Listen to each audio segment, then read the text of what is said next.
আমি আপনার ভিডিও দেখি, আরো আগে থেকে দেখি। তারা মানবিক প্ল্যাটফর্মটা নষ্ট করতেছে, তাদেরকে সাহায্য করতেছি। আমাদের বাইকের রিয়াদ ভাই কিন্তু চট্টগ্রামে বাঁশখালী বন্যার্থীদের পাশে। তো ভাই কিন্তু শেরপুর থেকে অনেক কষ্ট করে আসছে। ভাই এত কষ্ট করে আসার কারণ কি?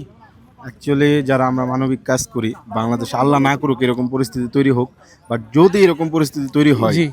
তাইলে ওইখানে আমরা সবার আগে থাকবো ইনশাল্লাহ। কোনো স্বার্থ নাই, আমার পেজে বর্তমানে মনিটাইজেশন নেই, তারপরেও আসছি। আমি কারো কাছে বাধ্য না যে এখানে কেন আসলাম না এই জবাবদিহিতা করতে হয় না আমার। জি। তারপরেও কিন্তু আমি আসছি, কেন আমি আসবই। মানে আমারে আপনি যাই বলেন না কেন, যা কিছু ট্যাগ দিতে পারেন, আমি এই ব্যাপারে ডোন্ট কেয়ার। আমি আসছি। সাতকাহিনা এর আগে বন্যা হয়েছিল, মনে আছে? জি জি। আমি তখনও আসছি, তখন আমার ফলোয়ার ছিল মনে হয় 2-2.5 লাখ। আমি তখন এখানে আপনি আসছি। তো আমি ফেনীতেও ছিলাম 6 দিন। হ্যাঁ হ্যাঁ, আপনার ফেনীর বন্যা তো আপনাকে দেখা আমার গেছে। শেরপুরের বন্যাতে আমি কাজ করছি, তো আল্লাহর রহমতে সব জায়গায় আল্লাহ যাওয়ার তৌফিক দেয়, এই জন্য আসতে পারছি, এটাই আর কি। কিন্তু আপনি তো অনেক কষ্ট করতেছেন আজকে চট্টগ্রামে 2 দিন ধরে। 2 দিন না ভাইয়া? মোটামুটি একটু ঘুমের আর খাওয়াটার একটু কষ্ট হইতেছে, তবে ব্যাপার না। এই 2-1 দিন কষ্ট করবো, তারপর বাসায় গিয়ে গরম গরম ভাত এগুলা খাওয়া যাবে। এই 2-1 দিন কষ্ট করলে মরবো না। আসলে মানুষের জন্য এটাই কিন্তু বাস্তব। ভাই কিন্তু শেরপুর থেকে আসছে অনেক দূরের পথ, জীবনের রিস্ক, জীবনের মায়া ত্যাগ করে বন্যার্থীদের পাশে এসে দাঁড়াইছে। এটা কিন্তু আচ্ছা, সবসময় তো দেখি বিপদে, মানুষের বিপদে সবচেয়ে বেশি কিন্তু কন্টেন্ট ক্রিয়েটররা এগিয়ে আসে।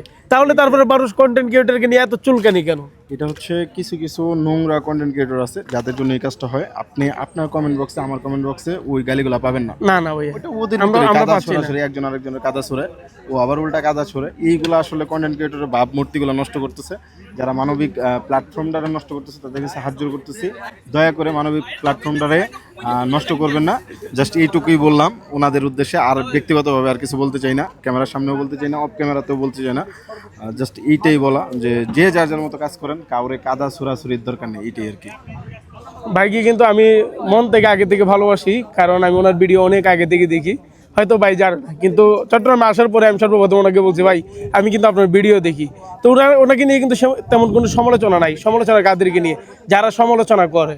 তো শুধু এতটুকু বলবো, ভাইয়েরা কিন্তু মানবিক কাজ করে এবং চট্টগ্রামে এসে করতেছে। এটা আমার থেকে অনেক ভালো লাগতেছে, যেহেতু আমি চট্টগ্রামের জন্ম থেকে, অতএব আমার জন্মস্থান কিশোরগঞ্জ জেলা, আমি চট্টগ্রামের বাসিন্দা। না ভাই, ঠিক না?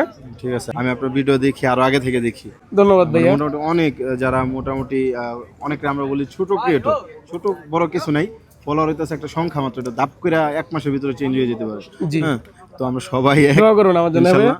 আপনি হয়তো খুব শীঘ্রই হয়তো আমার ক্রস করে যাবেন, আমি এই দোয়া করি। সমস্যা নেই, আমরা সবাই একসাথে কাজ করবো। অনেক অনেক ধন্যবাদ ভাইয়াকে। ভাই আমার জন্য দোয়া করছে। আসসালামু আলাইকুম। আসসালামু আলাইকুম।